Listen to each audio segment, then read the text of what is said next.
கலாஷேத்ராவில் கைத்தறி கைவினைப் பொருட்கள் கண்காட்சி அமைச்சர் மா சுப்பிரமணியன் துவங்கி வைத்து பார்வையிட்டார்.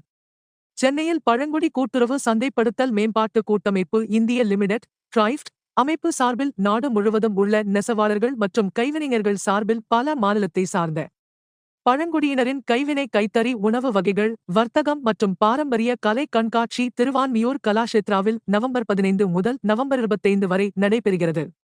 இந்த கண்காட்சியை தொடங்கி வைக்க தமிழக சுகாதாரம் மற்றும் குடும்ப நலத்துறை அமைச்சர் மாயு சுப்பிரமணியன் மற்றும் சோழிங்கநல்லூர் சட்டமன்ற உறுப்பினர் அரவிந்த் ரமேஷ் ஆகியோர் கண்காட்சியை தொடங்கி வைத்தனர்.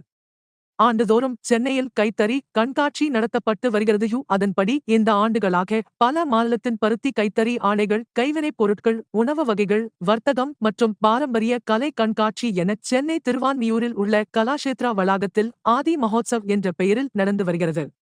இக்கண்காட்சியில் ஆந்திரா காட்டன் கலம்காரி சந்தேரி காட்டன் சேலைகள் ஐதராபாத் சேலைகள் பனாரஸ் பட்டு பகல்பூர் உள்ளிட்ட கைத்தறி ஆடைகள் இடம்பெற்றுள்ளன.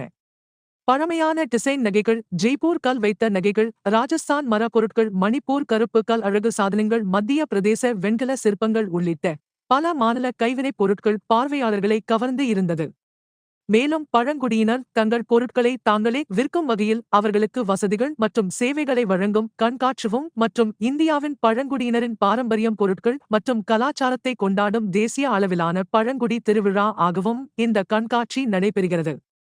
இக்கண்காட்சியில் தொடங்கி வைக்கும் முன்னர் வந்த சோழிங்கநல்லூர் சட்டமன்ற உறுப்பினர் அரவிந்த் ரமேஷ் அவர்கள் அனைத்து நெசவாளர்கள் மற்றும் கைவினைஞரின் கைத்தறி ஆடைகள் கைவினைப் பொருட்கள் உணவு வகைகள் வர்த்தகம் மற்றும் பாரம்பரிய கலை என உற்சாகம் மிகுந்த ஆர்வமுடன் கண்டுகளித்தார்.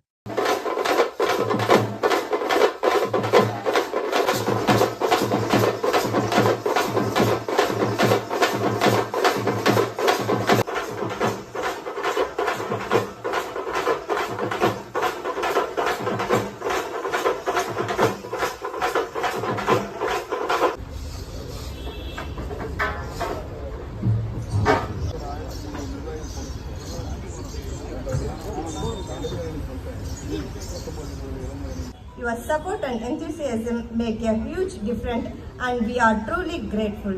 Once again, thank you all for being here.